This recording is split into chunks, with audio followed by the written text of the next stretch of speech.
morning, everyone. Thanks so much for joining us this morning. Welcome to Sunday Morning Futures. I'm Maria Bartiromo. Today, countdown to crisis. The Treasury Secretary claims the U.S. will run out of money in less than 2 weeks. And President Biden is still attacking Speaker McCarthy's debt deal, calling it extreme, MAGA, as talks collapse on Friday before resuming again.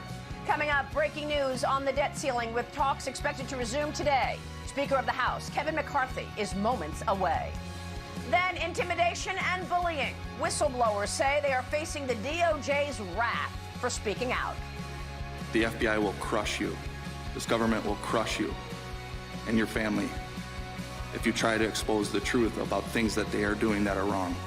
And we are all examples of that. Coming up, House Judiciary Committee Chairman Jim Jordan on the weaponization of Joe Biden's government. Plus, why did the FBI leadership tell agents to report on Trump collusion only orally and not keep a paper trail? The Durham report finally released 5 years after then Intelligence Committee Chairman Devin Nunes broke the news first right here on this program.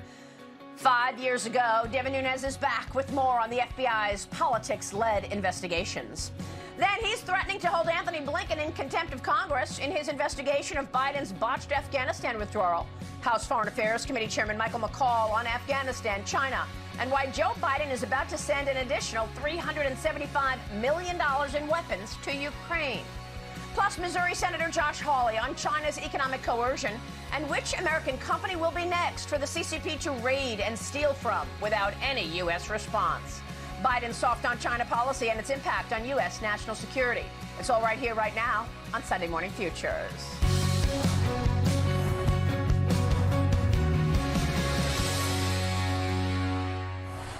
And we begin this Sunday morning with the very latest on debt negotiations. After a weekend standstill on those negotiations, House Speaker Kevin McCarthy's team is back at the negotiating table after walking out on Friday when President Biden's team would not move on spending cuts alongside raising the debt ceiling. The national debt is now at $31.7 trillion, with interest alone at $571 billion. Treasury Secretary Janet Yellen has warned that if an agreement to raise the debt ceiling is not reached shortly, the U.S. could default on its obligations as soon as June 1st. President Biden is expected to speak with Speaker McCarthy today after returning from his G7 trip. Here's the president earlier this morning. First, we weren't making progress, then we made a lot of progress, and then all of a sudden, they came back with a proposal that was very cut back from where they had agreed or discussed. We are willing to cut spending as well as raise revenue so people start paying their fair share. Joining me right now with reaction in this Sunday morning exclusive is House Speaker, California Congressman Kevin McCarthy. Mr. Speaker, thanks very much for being here this morning. Are you expecting to speak to the president today? And what is your reaction to what you just heard from President Biden? Well, yeah, I will speak to the president in the next hour right after this show. He'll be on Air Force One coming back. Well, first of all, your voters have to your listeners have to understand this.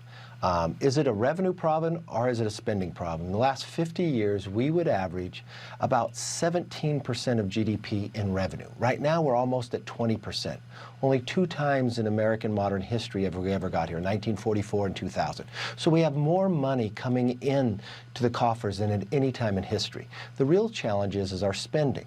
Our spending on average for the last 50 years has been about 21%. Well, in FY22, after the Democrats had taken over, we're roughly over 24% of GDP. So it's a sheer spending problem. And it's very odd to me with what the president says. We have never offered something different than we talked about the entire time. The pivot has really been after Bernie Sanders had his press conference. The president pivoted back. He actually proposed spending billions more next year than we spend this year. The president's budget actually proposes spending more money than we spent at the height of the pandemic. We just can't afford to keep borrowing from China and be more dependent and create more inflation. I do not think it's extreme that we simply say we should spend less than we spent this year. We should pull back the unspent money from COVID. We talk about work requirements that actually bring people to jobs. The president voted for this as a senator. President Clinton signed it. Every statistical data shows that it helps people get jobs. And we're only talking about able-bodied people who have no dependents. They could be going to school, they don't have to worry. They could be volunteering at the church, don't have to worry. But let's help people get jobs to help our supply chain. The president wants to borrow more money from China to pay people to stay home. And then we're talking about cutting the red tape so we can create projects. We can actually work instead of slowing everything up. I don't think these are extreme. I don't think these are draconian. And we want to be able to cap further expenditures, right? We don't cut government going in the future. We only let it grow at 1%. This is an idea that Joe Manchin had. So these are really common sense, responsible, sensible ideas of what we've offered. I want to get into the nuts and bolts here in terms of what you're fighting for, but the president just said earlier this morning that he's not going to have cuts to spending without revenue raise. Are you going to raise taxes on people? No, and that's different than what the president said in the Oval Office. He said, I know that's off the table. And I told the president, and February 1st, I sat down with the president, long before Janet Yellen ever told us when the deadline was, that it was going to be way into the summer. And I said, let's be responsible. Let's sit down, let's negotiate together, and let's put America on a different trajectory. Let's spend less than we spent before. Let's grow this economy, and let's save money where we've wasted. He ignored me for 97 days. It wasn't until the House Republicans actually passed a bill that raised the debt ceiling, limited what we'd spend in the future, saved the taxpayer monies, and grow our economy so the market would be going up, not down. That's the only reason we're in the room, but the president has really shifted right after the more progressive socialist wing of the party stood up and says they want to spend more money. He's now bringing something to the table that everyone said was off the table. It seems as though he wants default more than he wants a deal. That's not where I'm at. And the one thing you know about me, Maria, I will never give up. We can solve this problem and make our economy stronger, curb inflation, and be less dependent on China, and really focus on American problems with American solutions. So do you think Bernie Sanders is among those leading this for the president? Well, the president, he really wags the dog. I mean, when Bernie Sanders or AOC says something, the White House shifts to the other way. And I'm sorry, nobody believes in any household that you should spend more money. Think about what a debt ceiling is. It is your child having a credit card, and they spent all the money up. But you've done it year after year where you only kept lifting the debt limit for it. Yeah. And now you owe more on the credit card than you make an entire year, because our deficit is larger than our whole economy. Yeah. Should you just raise the debt limit, or should you look where your spending is? And it's not extreme to go back in spending levels that we spent just 5 months ago. That's not arcane. Are there areas of commonality, of agreement? I know that clawing back the unspent COVID-19 money was something that both sides agreed upon. Do you also have agreement on permitting? Do you have agreement on caps on spending for the coming years? Well, the difficulty is nothing's agreed to at all. But all the discussions we had before, I felt we were at a place that we could agree together, that we would have compromise. We wouldn't get what we would find compromise, that we could lift the debt limit, we can spend less than we spent before, we could claw back money that was unspent, we could get permitting reform where we cut red tape, have people build again. I mean, I believe this was a place that everybody gave. Now the president, even though he was overseas, thought to change places. I don't understand that. For 97 days he ignored me. We were in a good place, he goes overseas, and now he wants to change the debate? That's not healthy. We still have to pass a bill before the House and the Senate, and we only have 11 days to go. Yeah, and I know that you have also discussed, it passed in your bill that you would raise the ceiling until 2024, but are you expecting this is going to be raised all the way to 25 at this point? What's the timing? Well, we talked about all of that, and think about that. If he wants to raise the debt further, that means more than a higher debt limit. We're looking at where we can actually put us on a better path, because if you go to the president's path, he's going to increase the debt to a place that we can't afford, where right now it's going to be 17 cents on every dollar we bring in goes to interest. We will pay more money in interest in the next 10 years than we paid in the last 83 years. It'll be 10.5 trillion. Don't you hate paying the interest on your credit cards? Well, now what's happening is every single American that has a new baby, that baby gets charged $94,000 coming into this world. I think that's wrong. Speaker, I want to get one more comment from you on the call that you had. You had a call with FBI Director Christopher Wray on Friday. You know that James Comer has a subpoena out for the document that he wants to see. Are you going to be able to get that document? What went on with your call with the director of the FBI? Well, I want to be very clear with the FBI director that Congress has a right and we have the jurisdiction to oversee the FBI. This is one piece of paper that a chairman of a committee has to see. He hasn't even acknowledged whether he has this document, but he hasn't even provided it. I explained to the director that we will do everything in our power, and we have the jurisdiction over the FBI, that we have the right to see this document. I believe after this call, we will get this document.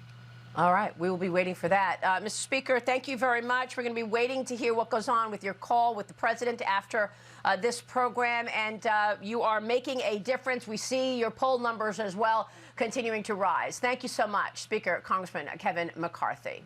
Thank you, Maria. And now this. I've since had to rely on charity because the FBI stopped paying me, and there's no other way for me to make a living. You're really stuck between a rock and a hard place because on one hand, we want to try to get our jobs back because we are trying to do our patriotic duty. But on the other hand, we still have families to take care for. It's essentially a death sentence in the modern era. That is FBI whistleblower Garrett O'Boyle testifying on how life has been upended for him after speaking out against FBI abuses and misconduct during a House Judiciary Committee hearing on Thursday. The committee revealing that FBI employees who became whistleblowers against the, quote, politicized FBI leadership had their security clearance revoked or suspended, effectively leaving the agents on unpaid leave. House Oversight Committee Chairman James Comer was with me last week, and he told us this, that the White House is also intimidating these whistleblowers for speaking out. Honestly, Maria, they fear for their lives. Not only are the Biden lawyers and the Biden White House intimidating them, the media is trying to intimidate and discredit them. In a statement, the FBI claims it, quote, has not and will not retaliate against individuals who make protected whistleblower disclosures. Joining me right now with more is House Judiciary Committee Chairman, Congressman Jim Jordan. Mr. Chairman, thanks very much for being here this morning. You bet, Maria. Good to be with you. What is going on with these whistleblowers? Tell us your takeaways from your committee hearing last week.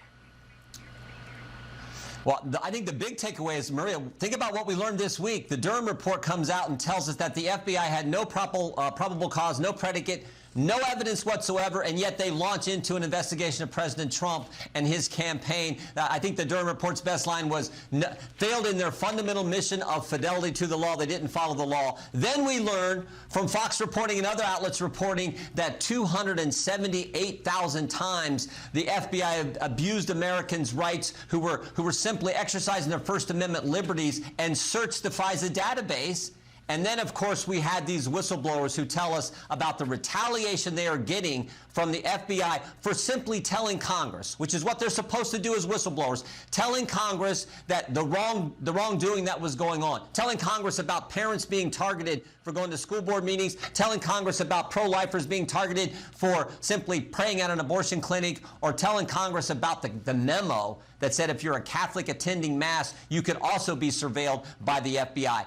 And for all that, they have the full wrath of the FBI come down on them. And as Garrett O'Boyle said, they're attempting to crush them and chill any other whistleblowers from coming forward and telling us about the wrongdoing going on in the Justice Department. Well, I mean, what are you going to do about it? We just spoke with Kevin McCarthy about his call with Christopher Wray. It is what it is. Wray is still running the FBI.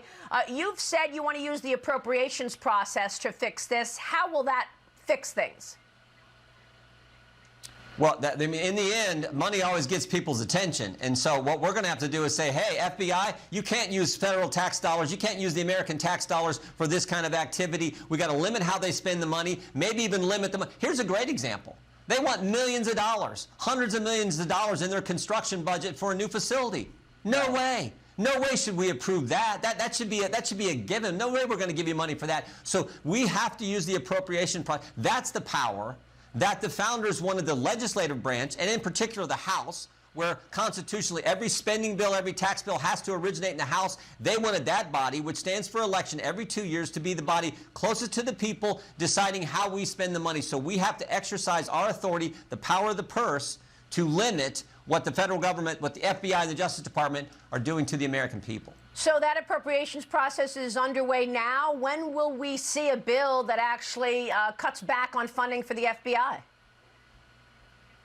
Speaker McCarthy and Republicans are committed to doing all 12 appropriation bills that fund the government over the next several months. I think the first one will be coming out in a couple of weeks. We've been meeting with the appropriation staff, our staff on Judiciary Committee, to work on how we can limit money, American tax dollars, being used in these ways and deal with the overall budget that the FBI and the DOJ is receiving. So that'll be happening. I think the first bill we're going to pass, first of those 12 appropriation bills, will be the week after we get back from the Memorial Day recess. But can you really change a culture when you've got the same leadership in place? I mean, let's face it, under Jim Comey or under Christopher Wray, the FBI pursued FISA warrants against Trump officials because they did not like Trump. We read it all in the Durham report, how they just abandoned all standards and practices. And then they hid the Hunter Biden laptop. They sat on it while President Trump was getting impeached about Ukraine. Then they told us COVID-19 did, you know, we wanted to know if China actually was cooperating. They weren't. I mean, it's over and over again. Can you make a difference with Christopher Wray still in place leading the FBI? Yeah, and again, I think the key is the money. But look, the first step is to make sure the country fully understands it. That's why the Durham report, I think, is so helpful. You mentioned what went on back when in the Comey FBI. I don't think a whole lot has changed. Remember what they did? They took a dossier that they knew was false, and that became the basis to go get a warrant to spy on a presidential campaign and to spy on American citizens. I mean, you can't do that in this country. They actually paid a guy, Mr. Danchenko, who just a few years before that, they had investigated for espionage. He was trying to pay people for classified information, and yet the FBI 6 years later turns around and pays him as part of their investigation into President Trump. You can't make this stuff up. So you point the facts out. You propose legislation to fix it. And the key thing for us, FISA reauthorization is coming up at the end of this year. There is no way we're going to support reauthorizing FISA in its current form. No possible way. I think every single Republican on the Judiciary Committee is committed to fundamental change in how that process works. And this report that came out this week from Mr. Durham, coupled with the news accounts of the 278,000 times the FBI abused Americans' rights who were simply exercising their First Amendment liberties and searched this database on Americans, including a congressional campaign, for goodness sake, that has to fundamentally change. And we are committed to making that happen this Congress. So the FISA and the appropriations process is how you rein in this agency that targeted good men like Garrett O'Boyle, Stephen Friend, and Marcus Allen, who had the courage to come forward and testify this week and tell the American people what's going on with their tax dollars in the Justice Department. Real quick, do you want to see another investigation of Hillary and Bill Clinton? Because in the Durham report, John Durham wrote that while they were pursuing Trump,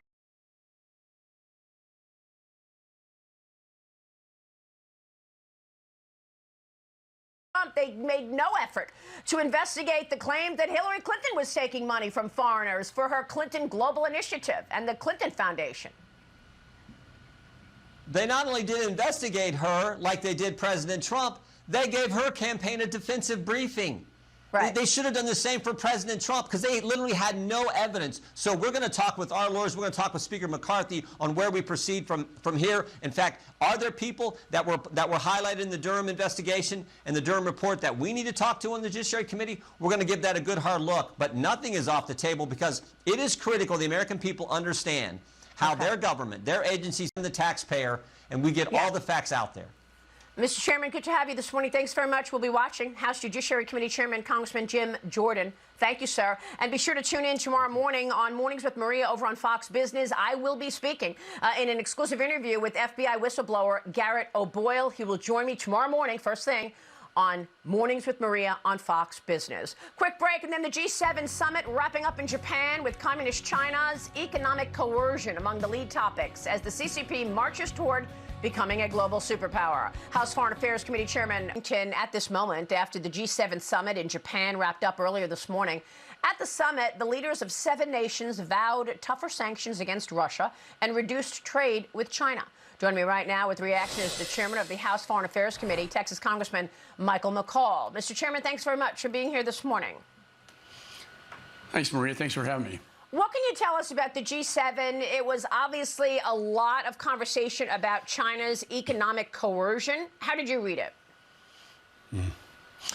We're our allies, partners to counter the malign influence of China, obviously with Belt and Road. You talk about economic coercion. This is the one that's most disturbing to me. And they set up all these national security laws that allow them to go in and raid American companies in China. But most disturbingly is a quote from Xi Jinping himself, who says, we want to get foreign nations dependent on our supply chains so that down the road we can cut them off from these supply chains. It's tension is here.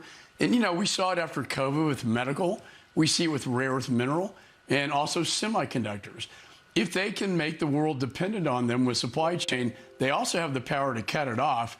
And that came out of Chairman Xi's own mouth, out of his words. And we have to take that seriously. That is incredible that he actually said that. We just put the quote on camera. He's telling everybody, yeah, we want everyone to be dependent on us. So when we feel that we want to shut down the world, we can do that and shut off the supply chain. Look, Congressman, I want to get your take on how this all happened, because if you look at Joe Biden's foreign policy overall, what happened that has all of our adversaries on the march, from China to Russia, North Korea, Iran, and we have put together this timeline of Joe Biden's moves. In January of 2021, he cancels the China initiative.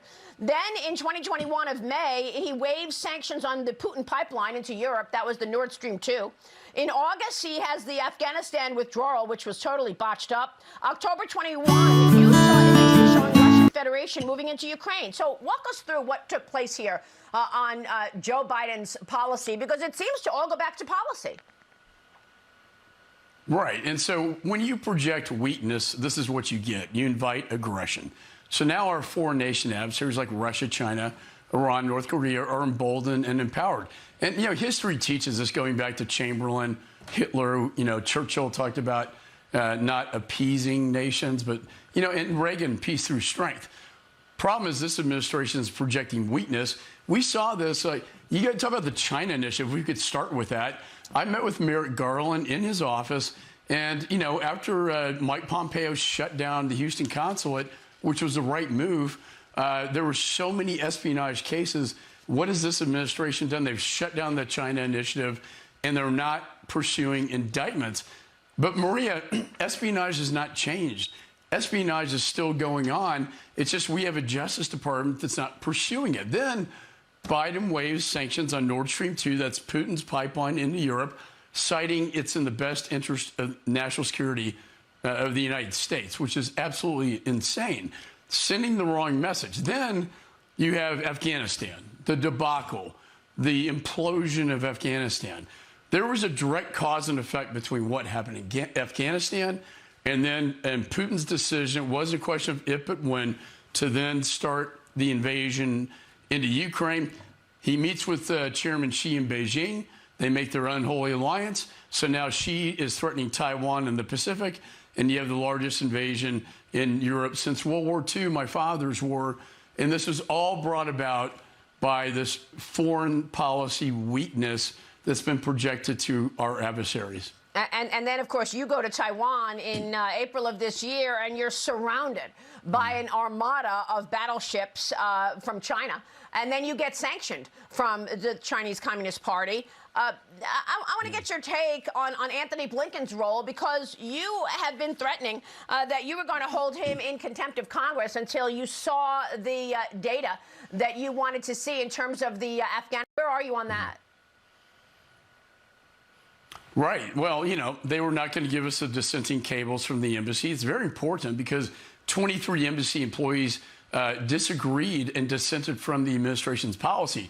So we want that information. I've offered to redact the names, but I want to see the content and the Secretary's response, to that. I think they have finally caved. I would say Blinken blinked, and now they're going to produce it. But it's not just for me and the ranking member, not me as chairman. I want every member of my committee to see it, including the Afghan veterans who served so bravely. They deserve to see it. The American people deserve to see it, and the Gold Star, families. And, you and I talked about this satellite imagery after the debacle in Afghanistan.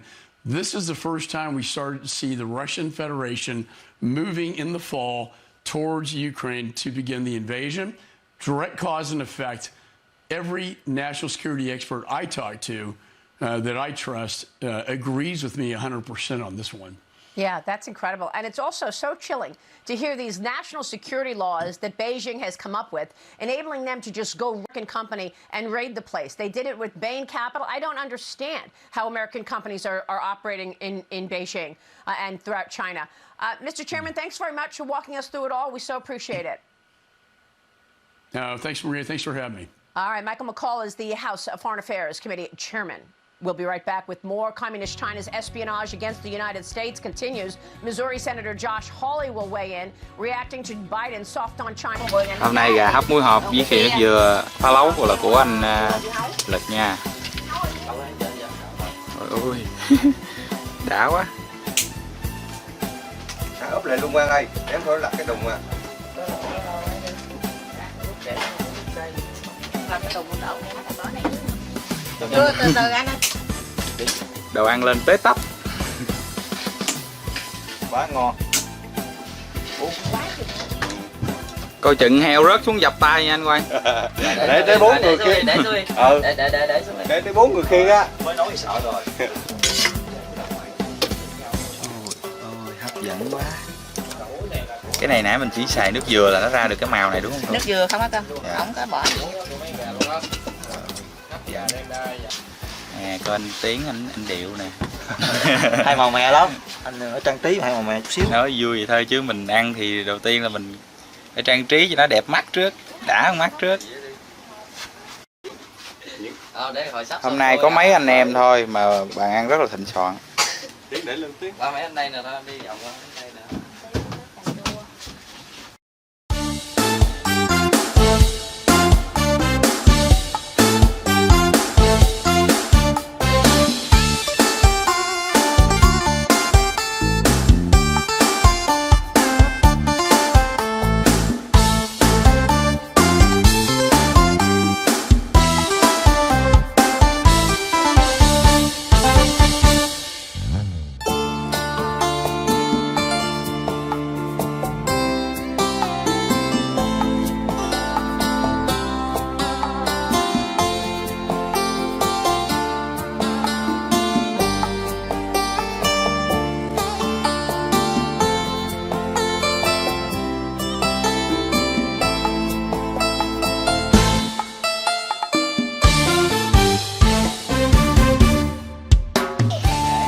Rồi ai làm thủ tục gì? Thủ tục đi.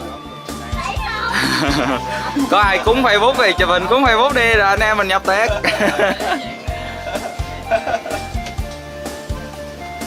Nói chung á là hôm nay là nhân cái dịp kênh Hội Ngộ Miền Tây đạt được cái số lượng người đăng ký là hơn 1.000 người đăng ký rồi. Tại vì mấy anh cũng vừa mới ra mắt kênh thôi mà được mọi người đón nhận thì cũng cảm ơn mọi người đã ủng hộ kênh. Cho nên hôm nay mấy anh làm con heo, tại vì heo này cũng heo nhà, heo nuôi. Rồi làm heo rồi anh em tụ họp lại chung vui một bữa. Rồi cảm ơn các bạn nhớ bấm đăng ký kênh ủng hộ cho mấy anh nhóm Hội Ngộ Miền Tây nha. Rồi mời tất cả các anh chị, mời tất cả các bạn cùng nhập tiệc. Đây là một cái chén phụng hoàng độc nhất vô nhị ở đây. Camera được ưu ái. Cảm ơn anh Hoài. Mình sao mình cũng là